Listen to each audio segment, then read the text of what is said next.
introduce Sebastian Hornung, who completed his doctoral studies in physics. During his doctorate, he collaborated on the LHC as a member of the ALICE collaboration. Sebastian is currently working at TNG Technology Consulting near Munich as a software consultant. And if I'm not mistaken, this is a little bit close to my heart as well. Your current project, you're focusing on agile development in Java and databases, amongst other things, and you're dealing with a lot of legacy code. Oh la la, so am I. I'm very, very much looking forward to hearing what you have to say. I'll hand over to you. Indeed. But before going to my current project, let's give a little bit, or let's put a little bit more details on who I am and what I did also at CERN.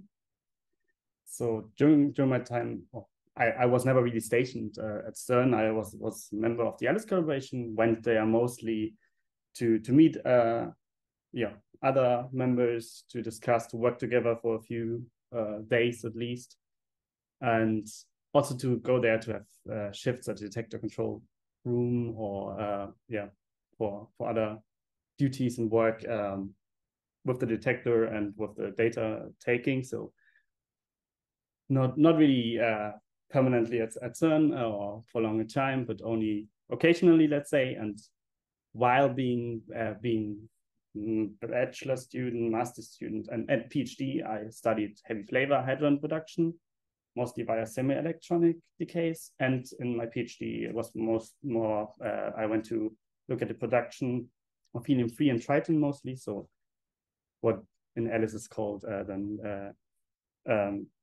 heavier ions, even though they are not really heavy, but to understand why they are produced and how they manage to survive after the collision, and why we can detect them in our detector, and all these questions I looked at. And already during this time, I was interested in programming, mostly C++, since with root, and having also some Python scripts and Python,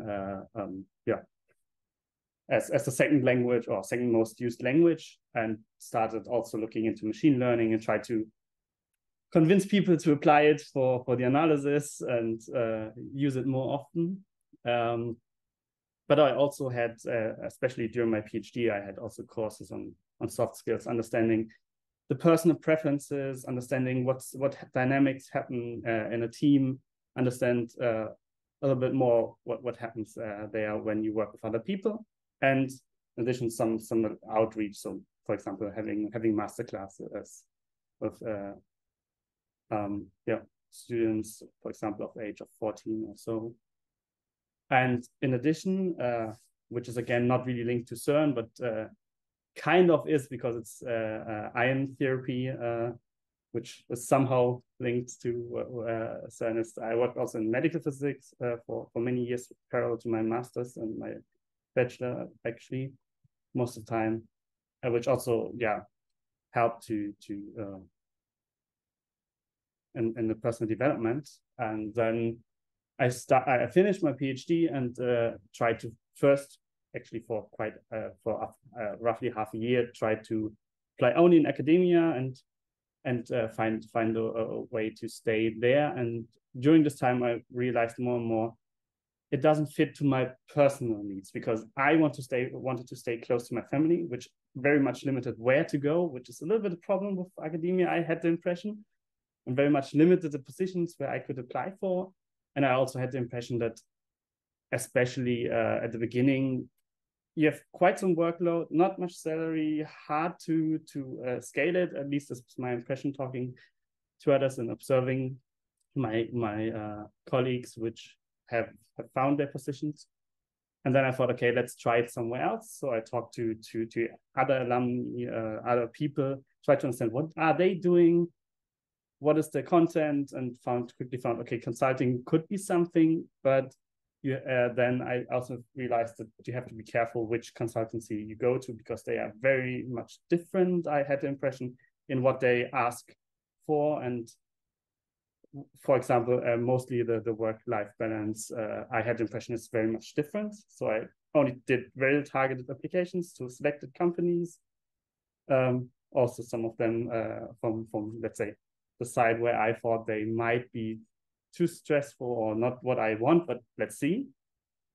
I have to say it was too much picky, so this you shouldn't do. But okay, lesson learned.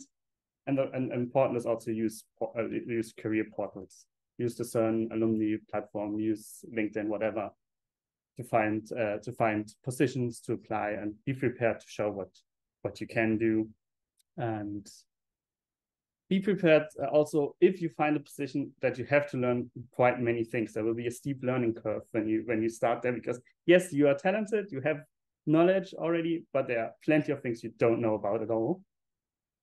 And that's actually what I realized when I came to my current position, which is with a technology consultancy in Germany, mostly in Munich, but has grown more international now. We have even people in Australia, Melbourne, working for us at the moment, and in Tallinn, or we also have now people in UK working for us. So it grows more and more international because of the clients realize that you don't have to be in Munich to work for a company in Munich. So this has also got more relaxed, let's say, and it has also grown very much. We have now roughly 800 employees, most of them having some kind of university degree, but also many have PhD. And we have three main pillars. It's let's say usual IT consultancy, but the main pillars are the agile software development, but also AI and cloud and DevOps topics. And my current project is actually a business to client fashion retailer.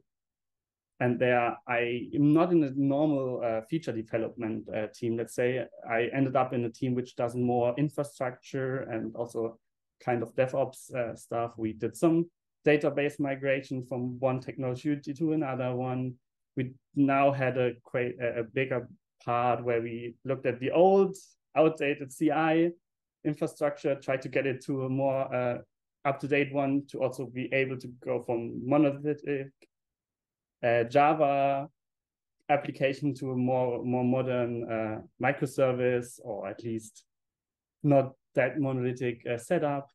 And what is also nice, at least I feel it's nice, you have the chance to stay in on the project if you still feel like it's interesting for you. I'm with this project actually since the beginning, so for more than 2 years now. But that's not the only thing which I do and during my working day. I also have this what we call tech days, which is 2 Fridays per month, where I have the chance to really have some working time, which is also paid and all fine, to learn, which I think is very much important, especially at the beginning, but also later. You have to keep learning about the technologies in your area. You have to also keep talking to people. So I also very often use it for networking with colleagues, or even with guests. We have open tech days where people can get invited to it, and we can talk to them. And yeah, okay, you try to make it nice, so like a barista there, and people can have their coffee and smoothies and so on. So these are quite nice. And there are also other events which I help with. So we have, for example, a conference each year, which we call Big Tech Day, which is kind of tech conference with different kind of talks there. And I usually help a little bit with it, getting it done, getting it working. And we usually have also some retreats, up to 3 actually, where we just look at what we are doing, if everything is fine, if you can do something better in project. And also one which is, again, dedicated to learning. Because in our company, we feel like that it's important to have a good atmosphere, but it's also important to be always well educated and offer as much of knowledge and talented people to our clients. I think that's the only way it works at the end. And yeah, with this, it's not so much stressful to have this steep learning curve. At least I didn't feel like it. And I think that's already all I can say in the time slot I have. So thank you very much. Thank you, Sebastian. Do you know, it's really nice to see that you're working for a company where you have investment in growth in your role while you're there. Yeah, that's reassuring to see that that happens in the consulting world as well.